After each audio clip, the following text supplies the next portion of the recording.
की इस हिंदी कक्षा में आपका स्वागत है। आज हम पढ़ेंगे वसंत भाग 2 में संकलित पाठ 15 नीलकंठ। इसकी लेखिका हैं महादेवी वर्मा। सबसे पहले हम महादेवी वर्मा के विषय में जान लेते हैं। महादेवी वर्मा हिंदी साहित्य की महान कवयित्री एवं लेखिका रही हैं। हिंदी साहित्य के छायावाद युग में 4 प्रमुख स्तंभ हुए हैं। यानी ये 4 प्रमुख स्तंभ जिन्होंने छायावाद को नई ऊंचाई प्रदान की थी, उनमें जयशंकर प्रसाद, सुमित्रानंदन पंत, सूर्यकांत त्रिपाठी निराला एवं महादेवी वर्मा।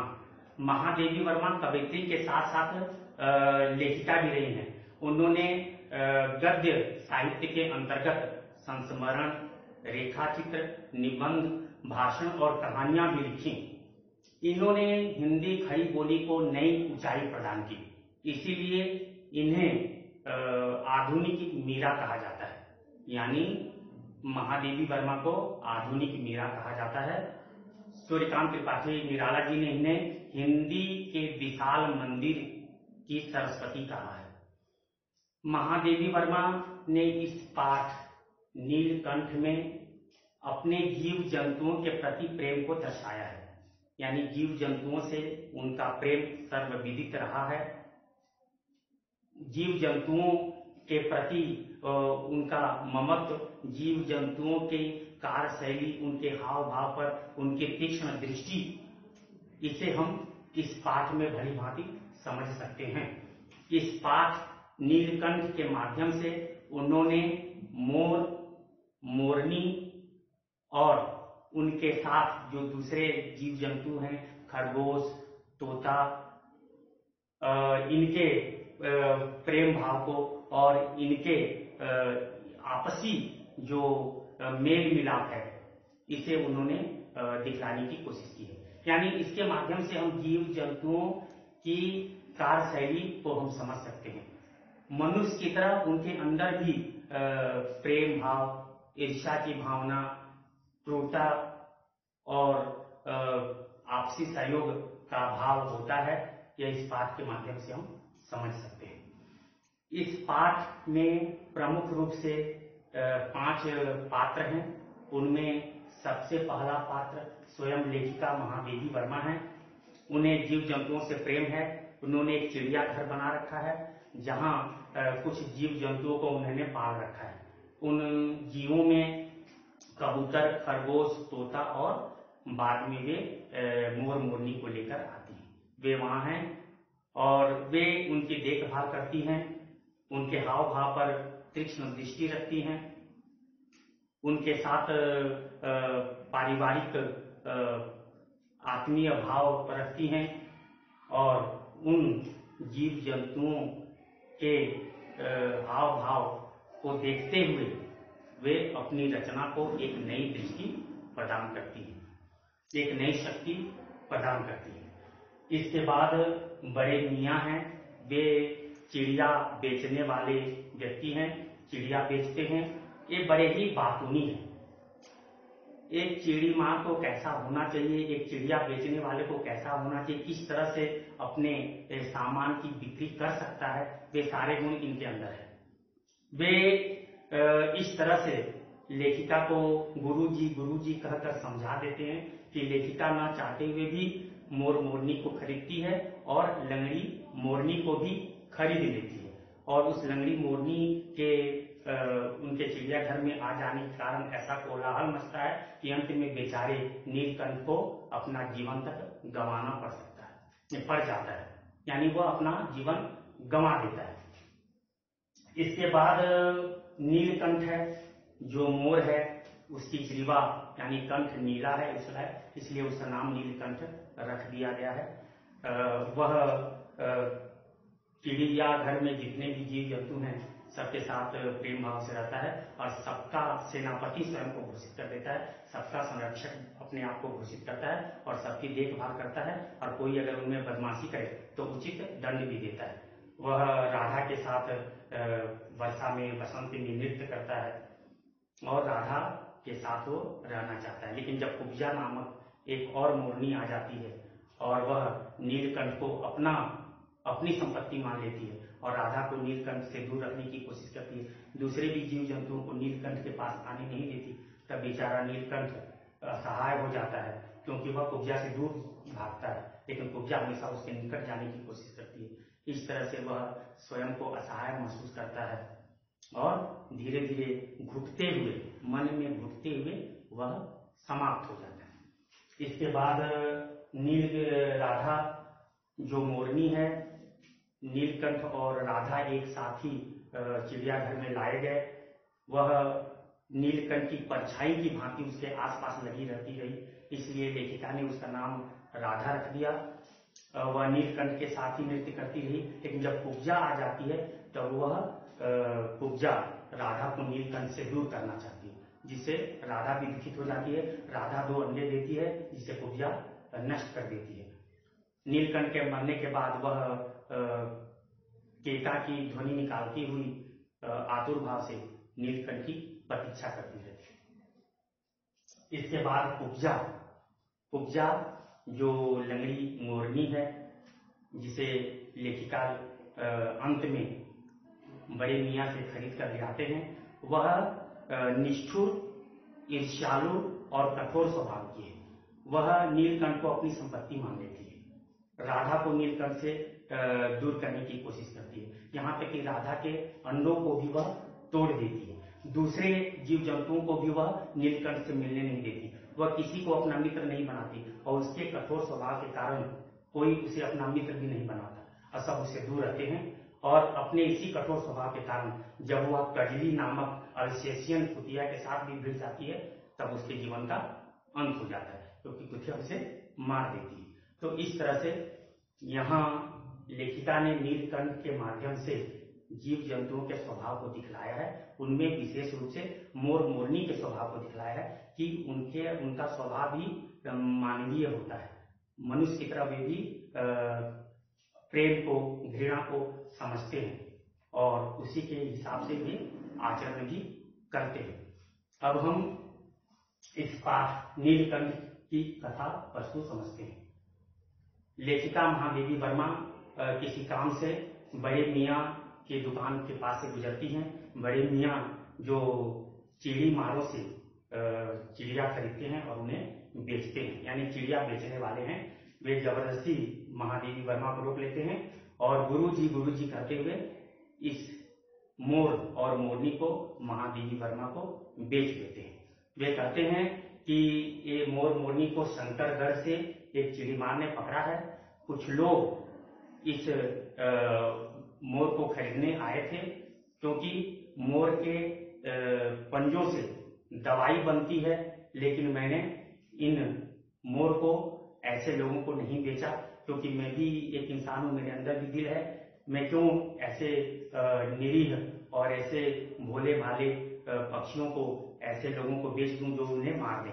मैं धंधा ही ऐसा करता हूं जिसमें बस पकड़ो पकड़ो और मारो मारो वाली बात होती है, यानी पक्षियों को पकड़ना और उन्हें बेच देना, जिससे खरीदने वाले उन्हें मार भी देते हैं। लेकिन मैं इन पक्षियों को ऐसे लोगों को नहीं बेचा। आपने कभी मुझसे कहा था कि मोर के विषय में कि अगर मोर हो तो मेरे लिए देखना, तो ये मोर के बच्चे मिले हैं, आप इन्हें खरीद लीजिए। फिर पैसे की बात हुई तो इस तरह से वो महादेवी वर्मा को समझाते हैं कि महादेवी वर्मा ज्यादा पैसे दे देती है। वे कहते हैं कि ये जो चिड़ी मार है वो इन दोनों के 30 रुपये मांग रहा था। मैंने कहा, अरे 30 रुपये क्यों मांग रहे हो? क्या इनमें मोर जैसे कुछ लक्षण है? क्या ये तो मोर के बच्चे हैं, मोर जैसे लक्षण तो है नहीं। लेकिन वह मूजा यानी वह व्यक्ति नहीं माना और उसने मुझसे 30 रुपये ले लिए। तो इस तरह से महादेवी वर्मा चिड़ी मार के 30 रुपये और बड़े मीना के ईमान के 5 रुपये देकर, यानी 35 रुपये देकर उन दोनों बच्चों को अपने घर लेकर आ गई, जिनमें एक मोर और एक मोरनी थी। इसके बाद जब वे घर पहुंची तो घर के लोगों ने कहा कि अरे ये तो तीतर जैसे लग रहे हैं, ये मोर नहीं है, तीतर हैं, तुम्हें चिड़ी मारने या उस दुकानदार ने, चिड़िया वाले ने ठग लिया है। अब महादेवी वर्मा कई बार ठगी गई है, इसलिए ठगे जाने की बात सुनकर क्रोधित हो जाती हैं और कहती है कि क्या इनमें कोई सुरखाब के पर लगे हुए हैं? जो मोर होते हैं क्या उनमें सुरखाब के पर लगे होते हैं? वे तो पक्षी हैं, ये भी पक्षी हैं। और इस तरह से महादेवी वर्मा इन पक्षियों के प्रति कुछ विशेष उदार बन जाती है और उन्हें लेकर वे अपने पढ़ने लिखने के कमरे में लाती हैं और वहाँ उस पिंजरे को रख देती हैं और पिंजरे से बाहर ये दोनों बच्चे निकल आते हैं। इनके सामने वे सत्तू की गोलियां बनाकर और पानी रख देती हैं और जैसे ये बाहर निकलते हैं पूरा कमरा उनका अपना कमरा सा हो जाता है। वे बेंच के नीचे अलमारी के पीछे घूमने फिरने लग जाते हैं और बाद में जब वे महादेवी वर्मा से घुल मिल जाते हैं तो महादेवी वर्मा के मेज के नीचे, कुर्सी के ऊपर, उनके सिर के पास इस तरह से वे घूमने फिरने लगते हैं। महादेवी वर्मा से उनका अपना आत्मीय भाव होने लगता है। फिर महादेवी वर्मा हमेशा ही अपने कमरे के दरवाजे को बंद रखती है क्योंकि उनके पास चित्रा नामक एक बिल्ली भी है और आपको जैसा पता है कि यदि बिल्ली छोटे पक्षियों के शावक को देख ले, छोटे पक्षियों को देख ले तो उसका क्या हाल कर सकती है। महादेवी कह रहे हैं कि ये ऐसी बिल्ली है कि वह चूहों पर भी आक्रमण नहीं करती, लेकिन इन दोनों बच्चों को जब वो देख लेगी तो उसे ऐसा लगेगा कि ये मेरे कमरे में इस तरह से घूम फिर रहे हैं जिस कमरे पर मेरा अधिकार है। ये दो अजनबी इस कमरे पर अपना अधिकार जमाए हुए हैं, तब वह अभिमानिनी है, वह इन पर आक्रमण कर सकती है। लेकिन जैसे ही थोड़े बच्चे बड़े होने लगे अब महादेवी वर्मा उनको लेकर अपने घर के चिड़ियाघर में ले गए। उन्होंने चिड़ियाघर बना रखा था जहां खरगोश, कबूतर, तोता और भी कई जीव जंतु को उन्होंने पाल रखा था। उस घर में जब वे इन दोनों बच्चों को लेकर जब गई तो चिड़ियाघर में पहले से जीव जंतु थे। उन्होंने देखा रे कोई नवागंतुक आ गया है। अभी वे ध्यान से उन्हें देखने लगे। उनमें लखा कबूतर वह नाचना छोड़कर उनको उनके चारों तरफ दौड़ने लगा, चारों तरफ परिक्रमा करके उन्हें अच्छी तरह से देखने लगा। जो बड़े खरगोश थे वे सभ्य सभासद की भांति चुपचाप मौन होकर इन दोनों का निरीक्षण करने लगे। जो मुलायम छोटे कबूतर थे वे इन दोनों के आसपास घूमने लगे, चक्कर लगाने लगे, इनको ध्यान से देखने लगे और जो तोते थे वे एक आंख बंद करके इन दोनों पर अपनी दृष्टि गड़ा के इनको बचाने की चेष्टा करने लगे। तो इस तरह से चिड़ियाघर में खलबली मच गई और सभी अपने हिसाब से इन नवागंतुकों का निरीक्षण करने लगे। अब ये दोनों कबूतर वहां रहे, ये दोनों मोर वहां रहे।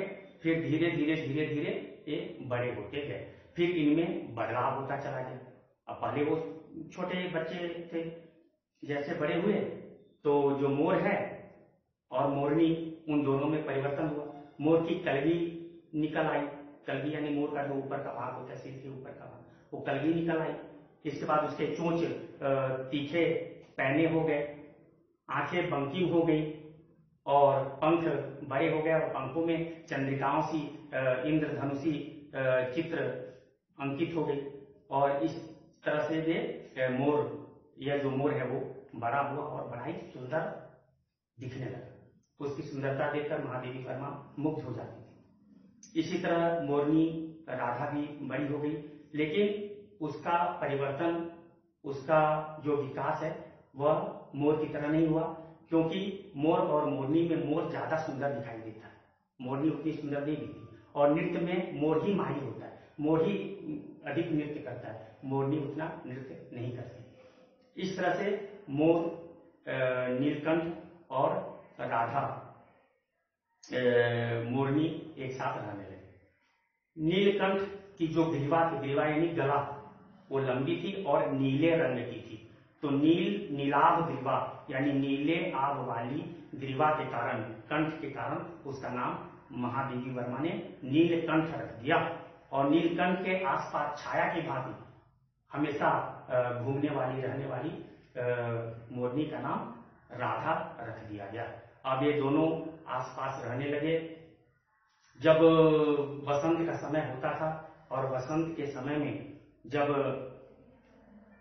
आम्र मंजरियां सुनहली हो जाती थी, यानी आम्र वृक्षों पर सुनहली मंजरियां हो जाती थी।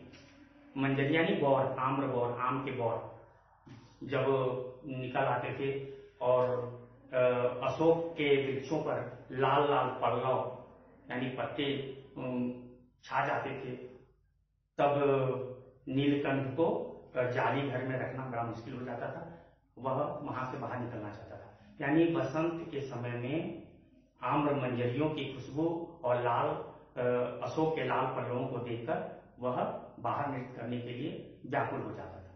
इसी तरह वर्षा ऋतु में जब बादल जोरों से गरजते थे, बिजली जोरों से चमकती थी और बूंदें रिमझिम भाव से जोरों से बरसती थी, तो मेघों के गरजने, बिजली के चमकने और बूंदों के रिमझिम होकर बरसने को देखकर मोर और मोरनी, नीलकंठ और राधा व्याकुल हो जाते थे और नृत्य करने लग जाते थे। और जो मोर है उसका जो पंख है मंडलाकार, मंडल के आकार में फैल जाता था और वह अच्छी तरह से नृत्य करना शुरू कर देता था। इस नृत्य में क्या होता था कि वह जो मोर है नीलकंठ, वह तो भाव विवल होकर नृत्य करता था, राधा भी उसका साथ दिया करती थी। वह क्या करती थी, उसके दाएं ओर से बाएं ओर चली जाया करती थी और बाएं ओर से दाएं ओर चली जाती थी। इस तरह से वह लय ताल में उसका साथ दिया करती थी। और जब बारिश रुक जाती थी तो बारिश रुक जाने के कारण, वर्षा रुक जाने के कारण दोनों राधा और नीलकंठ एक दूसरे के शरीर से टपकते जल की बूंदों को चाट कर भी पंखों को सुखा दिया करते थे। इस तरह से दोनों में प्रेम भाव था। महादेवी वर्मा कहती हैं कि नीलकंठ कलाप्रिय पक्षी था। जो मोर होता है उसे कलाप्रिय, साहसी यानी वीर पक्षी कह सकते हैं। वह बाज की तरह क्रूर नहीं होता, वीरत्व उसका भाव होता है और वह बड़ा ही कला प्रिय होता है। इसीलिए हम इसे कार्तिकेय का वाहन भी कहते हैं। नीलकंठ जो रहता था वो जालीदार घर में, वहां जितने भी बाकी जीव जंतु थे सबका उसने स्वयं को संरक्षक घोषित कर दिया था। वह सबका सेनापति अपने आप को मानता था। इसलिए जब दाना देने का जब समय आता था तो सभी को लेकर उस जगह पहुंच जाता था जहां दाना दिया जाता और घूम घूम कर यह देखता था कि सबने दाना चुग लिया कि नहीं, सबने भोजन कर लिया कि नहीं। अगर कोई बदमाशी करता था तो वह अपने चोंच से उचित दंड भी दिया करता था। छोटे छोटे खरगोश के बच्चों को वह चोंच से बाहर ऊपर झुला दिया करता था और उन्हें हिलाता था। और जब वे जोर से चिल्लाने लगते थे तब धीरे से नीचे रख देता था। कभी कभी अपनी तीक्ष्ण चोंचों से वह उनका कर्ण वेद भी कर देता। कर्ण वेद का मतलब कान छेदना, कान को अपने चोंच से, उनके कान को अपने चोंच से छेद भी दिया करता था। लेकिन यह तो दंड देने की बात हुई, लेकिन वह सारे जीव जंतुओं से प्रेम नहीं करता। वह जमीन पर अपने पंखों को फैलाकर इस तरह बैठ जाता था कि खरगोश के छोटे छोटे बच्चे उसकी पूंछ और पंखों के बीच लुका छिपी खेला करते थे। एक बार की बात है कि उनके जाली घर में यानी चिड़ियाघर में एक सांप घुसा और उस सांप ने क्या किया कि एक छोटे से खरगोश के बच्चे को पीछे की तरफ से अपने फन में दबा लिया। अब खरगोश का बच्चा उसका पीछे सांप के मुंह में घुसा हुआ है और उसका जो मुंह है वह नीचे लटका हुआ है। अब वह व्याकुल होकर मंद स्वर में अपनी वेदना व्यक्त कर रहा है, चिल्ला रहा है। उसकी आवाज ऐसी थी कि दूसरे कोई नहीं सुन सकते थे, क्योंकि बड़ी ही मध्यम आवाज निकल रही थी, क्योंकि सांप धीरे धीरे उस खरगोश के बच्चे को निगल रहा था। लेकिन दूर किसी डाल पर बैठा नीलकंठ ने उसकी इस मध्यम स्वर को भी सुनी और वहां से वह तेजी के साथ सांप के पास पहुंचा। यह बुद्धिमान था। उसने देखा कि अगर मैं सांप के फन पर चोंच मारता हूं तो उसकी जो चोंच है वो पैनी है, उस चोंच के प्रहार से खरगोश के बच्चे को भी हानि पहुंच सकती थी। तो उसने क्या किया कि सांप के फन के नीचे के भाग को अपनी चोंच में जोरों से दबाया और जैसे ही जोरों से दबाया सांप का जो फन है यानी उसका जो मुंह है खुल गया और खरगोश का बच्चा नीचे जमीन पर गिर गया और गिरकर वो निश्चेष्ट भाव से वो वहीं पड़ा रहा। इसके बाद नीलकंठ ने क्या किया, सांप के 2 टुकड़े कर दिए। राधा इधर वो सब कुछ देख रही थी।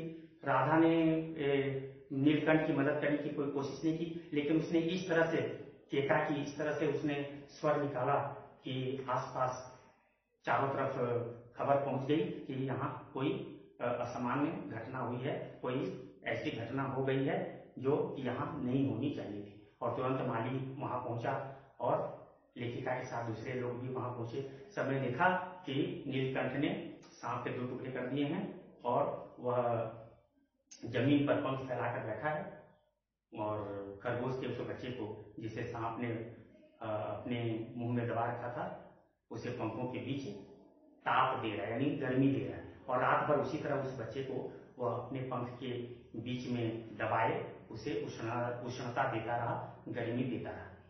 इस तरह से नीलकंठ के अंदर परोपकार की भावना भी थी।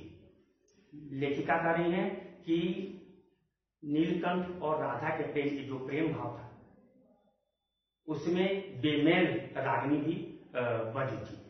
और रागिनी कैसे बजी? बेमेल रागिनी जिसमें कहीं किसी प्रकार का कोई मेल नहीं था।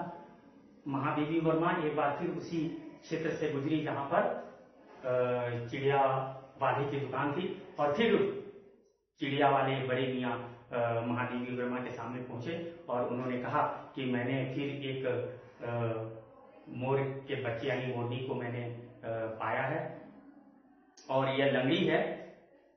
मैं यह तो नहीं कह सकता कि आप इसे खरीद लीजिए, लेकिन मेरे पास ये है। लेकिन इस तरह से उन्होंने महादेवी वर्मा को समझाया कि 7 रुपये देकर महादेवी वर्मा ने उससे लंगड़ी मोरनी को भी खरीद लिया। घर लेकर आई, कुछ दिनों तक उसकी सेवा शुश्रूषा हुई जिससे वह ठीक हो गई। लेकिन लंगड़ी होने के कारण वह लंगड़ा के चलती थी, ठीक से वह दौड़ नहीं सकती थी। लेकिन उसका स्वभाव ईर्ष्यालु, क्रूर और कठोर था। यही कारण था कि वह किसी को अपना मित्र नहीं बना सकी और सब उससे दूर ही रहते थे। वह नीलकंठ के हमेशा समीप रहने की कोशिश करती रहती थी और उसे पता चल गया था कि नीलकंठ के पास अधिक समय राधा रहती है, इसलिए वह राधा को चोंच से मार मार के वहां से यानी नीलकंठ के पास से भगा दिया करती थी।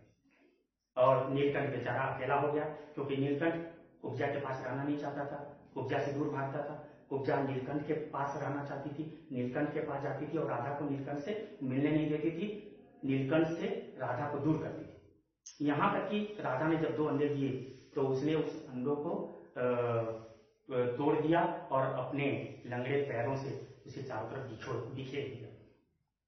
इस तरह राधा हमेशा ही इस उपजा से, लंगड़ी मोरनी से व्यथित रही, दुखित रही। इधर नीलकंठ अब वो जाली घर में नहीं रहता था, वह उपजा से दूर होना चाहता था, दूर भागना चाहता था। इसलिए वो कभी आम की डालियों पर, कभी अशोक की डालियों पर जाके छिप जाया करता था और महादेवी वर्मा बहुत ही मुश्किल से उसे बुलाकर जाली घर में लाया करती थी। महादेवी वर्मा जब उसे दाना देती थी तब वह तटस्थ भाव से दाना चुग लेता था, लेकिन उसके चेहरे पर वो खुशी दिखलाई नहीं देती थी। वह संतोष का भाव नहीं था जो कुब्जा के आने से पहले का था। महादेवी वर्मा नासमझ थी, उन्हें पता नहीं था कि कुछ अघटन हो सकता है। उन्हें ऐसा लगा कि अभी ये जो मोर और दोनों मोरनियां इनके बीच मेल नहीं है, कुछ दिनों के बाद इन तीनों में मेल हो सकता है, लेकिन इन तीनों में मेल हो नहीं पाया। और एक दिन महादेवी वर्मा ने देखा कि वह जमीन पर पंख पसारे वैसे ही बैठा था जैसा वो खरगोश के बच्चों को अपने पंख के नीचे दबा के बैठा करता था। जब वो गई तो उसके हाव भाव को देखकर इन्हें ऐसा लगा कि यह निश्चेष्ट भाव से बैठा हुआ है, हिल नहीं रहा है। और जब वो पास जाकर उन्होंने निरीक्षण किया तो पता चला कि नीलकंठ मर गया है।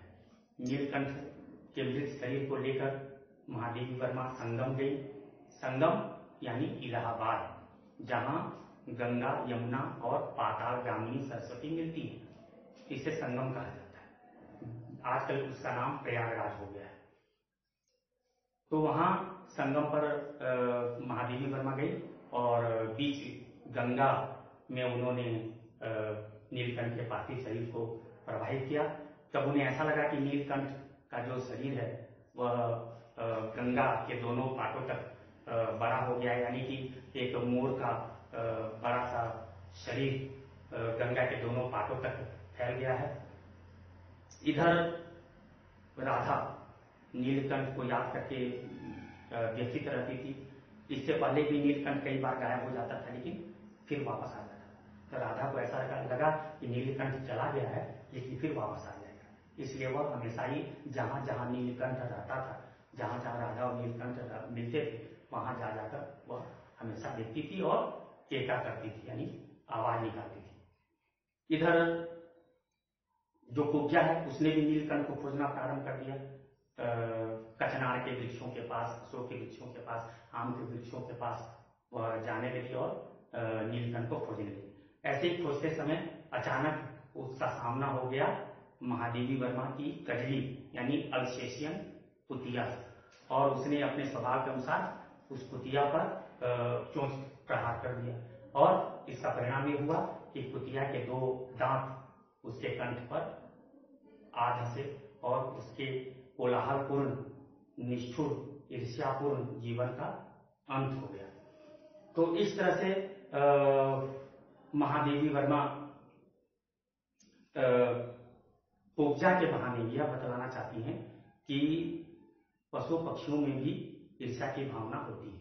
जिस तरह से नीलकंठ और राधा में मानवीय गुण थे, परस्पर प्रेम, सहानुभूति, सद्भावना, परोपकार के गुण थे, वैसे ही उसका विपरीत जो गुण होता है, ईर्ष्या, क्रूरता, निष्ठुरता, यह भाव भी जीव जंतुओं में होता है, और ये ऐसा भाव कुब्जा में था।